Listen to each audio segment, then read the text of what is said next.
Indo-British Advanced Pain Clinic, Noppimayam Surgery Duram. For appointments 9155515563. శ్రీశైలశృంగకుహరేషు కదోపలప్స్యే గాత్రం యదామలతాః పరివేష్టయంతి కర్ణే యదాహ విరచయంతి ఖగాశ్చ నీడాస్. అప్పుడు వీడు కదలడు అని నమ్మకం వచ్చి తీగలు చుట్టుకుంటాయి. వీడు కదలడు అని నమ్మకం వచ్చి పక్షి చెవుల్లో పుల్లలు పెట్టి గూడు పెడుతుంది. వీడు కదలడు అని నమ్మి పక్షులు వాసం చేసి గుడ్లు పెట్టి పొదిగి అరుస్తాయి. అయినా కదలడు, ఎందుకనంటే తన్మయుడై ఉన్నాడు. అది సమాధి స్థితి. ఆ స్థితికి వెళ్ళినవాడు అనుభవిస్తున్నాడు ఈశ్వరుణ్ణి. వాడు జీవన్ముక్తుడవుతున్నాడు. వాడి శరీరము పడిపోయినప్పుడు విదేహమోక్షాన్ని పొందాడు. శరీరం పోయింది, ఇంకా అంతటా పరివ్యాత్మమైన ఆత్మ అయ్యాడు. ఆ తన్మయావస్థ పొందడానికి ఇది సోపానము కావాలి తప్ప ఇది నాకున్న ప్రజ్ఞాని నాకు నేను 10 మాటలు మిడిసిపడడానికి కారణమైనంత కాలము ఈశ్వర నిన్ను చేరడానికి ఎట్లా హేతు అవుతుంది? నువ్వు నవ్వవా నన్ను చూసి? అయ్యపిచ్చాడా అని అమాయకుడైన బిడ్డను చూసి తల్లి నవ్వినట్టు నవ్వుతాడు. అయితే ఏ తల్లి నవ్విందో ఆ తల్లే పాయసం పడింది. నవ్విన పరమాత్మ ఏం చేస్తాడు? తద్దోషాన్ని దిద్దుతాడు. ఇది నీ ఎందు పోవడానికి నేను దిద్దుతానంటాడు. అందుకని గురు రూపంలో ఆయనే వచ్చి దీన్ని నువ్వు ఇట్లా వాడుకో, ఇది నీకు దీనికి కారణం కావాలి అని ఆ తన్మయావస్థని కల్పిస్తాడు. అది భగవంతుణ్ణి చేరడానికి కారణమవుతుంది. అందుకని చరణాల్లో అంటున్నారు, ఇది ఈశ్వరుడు ఉన్న చోటని నేను ఎట్లా తెలుసుకోగలను?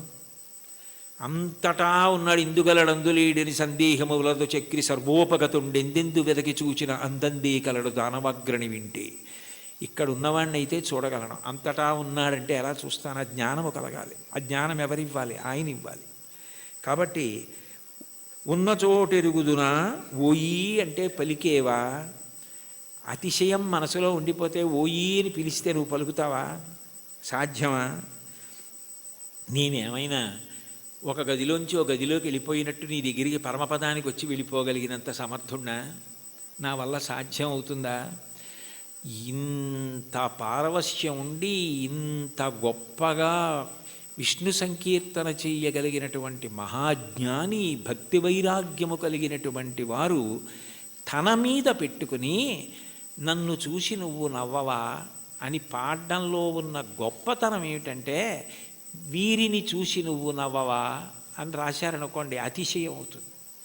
అందుకని నిజానికి ఆ హేయ గుణములు లేకపోయినా తన యందు ఆరోపించుకోవడం పరమ భక్తికి తార్కాణం. అది భక్తి యొక్క చరమస్థితి. భక్తిలో ఏమవుతుందంటే ఆ అపార వినయం వస్తుంది. నేనెంతటి వాడిని, నా యందు ఏది ఉన్నది ఈశ్వర విభూతి తప్ప. యద్యద్విభూతిమత్సత్వం శ్రీమదుర్జితమేవ వా తత్తదేవావగచ్చస్త్వం మమ తేజోంశ సంభవం. నా యందు ఏ తేజస్సున్నా అది ఈశ్వరుడి అనుగ్రహం. ఆయన తేజస్సు తప్ప నాది కాదు. ఆయన ఉపసంహారం చేస్తే ఎంతసేపు?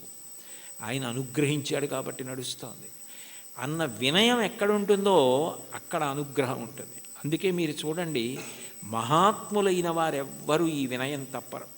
అంతటి మహానుభావుడి శంకరాచార్యులు వారు పశుమాం సర్వజ్ఞ ప్రథిత కృపయా పాలయ విభో అన్నారు. నేను పశువుని, నువ్వు పశుపతివి అన్నారు. అవినయమపనయ విష్ణోహో అన్నారు షట్పదీ స్తోత్రంలో. నాకు అవినయాన్ని తీసి వినయాన్ని కటాక్షించు స్వామి అన్నారు. భాగవతోత్తముల యొక్క గొప్ప గుణం ఏమిటంటే ఎప్పుడు వారు ఇది నాది అన్న భావన పొందరు. వారికి అన్నింటికన్నా చదవడానికి భయమైంది ఏమైనా ఉంటే ఏంటంటే సన్మానపత్రం. ఎందుకంటే అది చదువుకుంటే నేను ఇంత వాడిని ఏమైనా అభిప్రాయాలు ఏర్పడిపోతాయేమోనని భయపడి కనపడకుండా దాచేది ఏదైనా ఉంటే సన్మానపత్రమే తప్ప ఇది నా యందు ఉన్న విభూతి నా గొప్ప అని అనుకుంటే దూరం జరగడం అవలా. అది ఆయన నన్ను లాక్కోవడానికి కట్టుకున్న తాడు. ఆయన తాడు కట్టి నన్ను లాక్కుంటున్నాడు. అంటే రాగస్వరూప పాశాఢ్య, ఈ రాగము తీసి ఆవిడ భక్తిపాశం వేసి తన దగ్గరికి లాక్కుంటోంది. నాకే ఉంది? ఏమీ లేదు. నేనేం పెద్ద చదువుకోలేదు, మహావిద్వాంసుణ్ణి గాను, సమస్త శాస్త్రములు తెలిసున్నవాణ్ణి గాను. అయినా వీడు ఎలా తరించాలి? అందుకని వీడికి ఏదో 4 మాటలు మాట్లాడడం అన్న లక్షణాన్ని ఇస్తే తగుదునమ్మా అని బయలుదేరుతాడు. ఏదో 1 గంటన్నర మాట్లాడతాడు. ఇది అడ్డు పెట్టి నా దగ్గరికి లాక్కుంటానని ఆయనే ఆ పాశం వేసి తన దగ్గరికి లాక్కుంటున్నాడు. ఇదంతా నాదే అంటే నేను మాట్లాడకపోతే ఈ మైక్ ఎంతో, ఆయన మాట్లాడకపోతే నేను అంతే. అది తెలుసుకుంటే చాలు. ఆ వినయాన్ని ప్రతిపాదించి ఈశ్వరుణ్ణి చేరడానికి మార్గములు కావు. ఏ మార్గము పట్టినా ఆ మార్గము ద్వారా నువ్వు కాదు కర్తృత్వంతో చేరేది. ప్రీతి పొంది ఈశ్వరుడు లాక్కోవాలి, ప్రీతి పొంది ఈశ్వరుడు కలుపుకోవాలని గుర్తుపెట్టుకో, వినయాన్ని నిలబెట్టుకో. అది తాత్పర్యం కీర్తనకి. చాలు. ఏకశబ్ద సమ్యజ్ఞాత సృష్టప్రయుక్త స్వర్గే లోకే కామదుగ్భవతి. ఒక్క మాట